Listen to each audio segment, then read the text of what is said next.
Gwasame men bengi shika kon bala me tek tek menen kona me profile na me ba kon yo do badana dere riak dere je report ke je like miti ke issue ka Facebook do dong take a rule mich violate abinyo do badana dong dere report ke je bi jaka Facebook team men yam wer ka profile shi menen kon mo gwasame akan kono to ka mi jira mi jidi gwasame ne gorjano jendere channel dere je support and dere subscribe committee ke mi chala rai gwasame ne de shwa mala shubi ke ji shit ko dong mi take technical issue and mi dong dali ka dong gorjano dere ngach and de video ne ti de ke ne alwa ka long ne shang mi dong guru channel gorjano mi chene me di na gor ko bi ngi dan be shwa gwa ki brand be shwa mala jeke kan we jeka special dong mi don't take issue monetization ke all that gorjano dere na mandire gor anona ken yamnen kon mo gwasme because we are reporting issues okay ku ko report issues men gore men yam belel gorje wer ka dashboard kenya tembe nyote bu ga dashboard gwasme tibinen ti ne ti to kon ka home ken site ke content ke monetization titini ka ngwane ano to gor dong deri ka gor mongor kono gwat me chana monetization chana jetwan michi kon twan bana titi bana ka jek titi gwata tine bo kon yot mandan larik dan gwata mi jini bi pin take a problem binen gwata me ano ke shudo and me use kono ka kwiko bo kon video ban je gor bo kono ngaje no dara kon bagedi so men gori tam gwata me o deri fix and find and do gwata ko take issue mitin any issue tino eneme amnen economy chelele fix monetization status, so it means that your profile lost access to some monetization tool ko gor kono do kono me de kono report ke Facebook and then bana dukka bana ko gwa so gor jano de ka gor ko be jikule lwak no ka ta dan dong de na me li lel keja gor jano jin twine me twine fix mi take je gorjano bu kon kulo werede bu kon problem men lari kare dungu bu kon kulo jigdere kulo report de ka Facebook okay na me one thing men yam ba na melel ba twanyen na me mi gore fix it mi che twan binen be jinu ngwane te de benungu gwada meni ka kwiko problem dana chilen che tam che kore me chana yenen no te kring mi chenung are ga mo che konen gwada me ngoda jen monetization status dan but take mi chenung kon gwada meni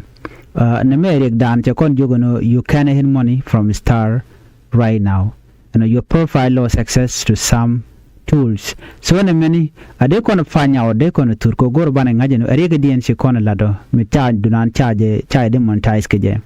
ate mu gwa me pin mi option mi la kamaran option me gwa me disagree with decision no ala na me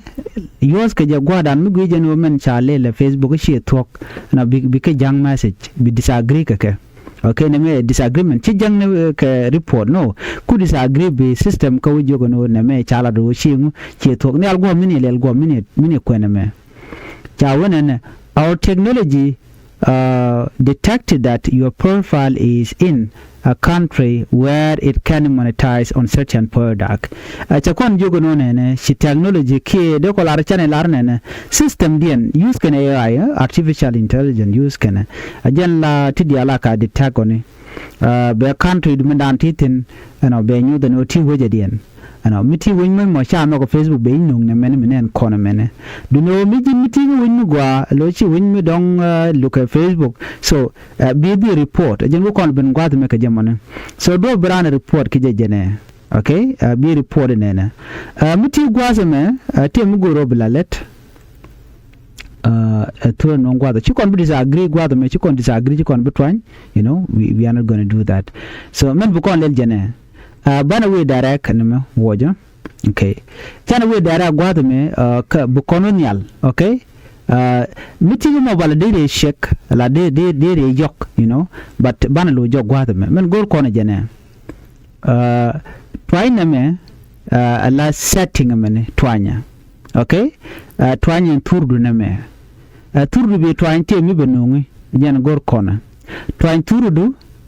michi twang gwada me tembe no gwada be no titi ne antini gwada me ni meta business setting and privacy app and support report problem so man gor kon mi cha gore report and problem cause jen dan gor kon latin tama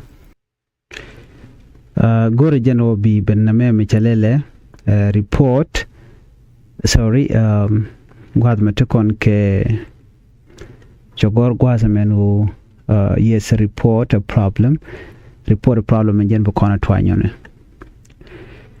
twanya mishi twany gwaza me report a problem tembe no bejinong na me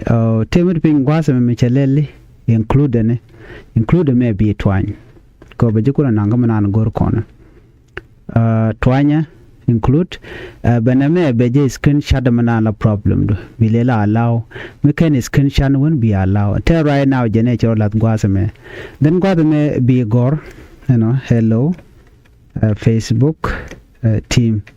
okay gor mo bi message nana gor gwaza me sorry okay bi message nana gor in order jake and bi chu garping gwaza me remember na me bala body dung message do okay and then ping gwaza me be sure your profile name ala profile your profile name and okay link dung Facebook do no because go lat gwada me sure bi garping ka bi link profile go do bi lat gwada man ka message dana ci lat gwada me mi ci togo yo ci tok tembe ben go mi ci le search area man gor ko no gwada me la man kula report men dien me profile bi gor profile no chit katam dong da la profile gwada bi gor profile ko jen dong te kare gon mi ci togo yo bi na me bi twany bi ben ka submit button gwada mane submit mi che twan che tok no bishu jen bishu ke bishu lim ni message dan bi kana jage ko kan la jake ne message after that chi message chop kake ka message mo la ja jaga te gwala ja jaga den mo dong be nyodo ba gwada mane gwala jaga tin jene ko bana me be nyodia gwala jaga tin jene ko bi konen after that just submit it mi che submit it to gwada mo chi teriek okay bichu jenejen bichu we ana bichu lo jokka Facebook do ko chikon bi kon real ko already ke chikon nang ana ko chikon goro kon go weniam we just simply discard ko lo jok so men gor gwada me bi we gwada me ana ka jen turdu ben gwada me bu ka heben support me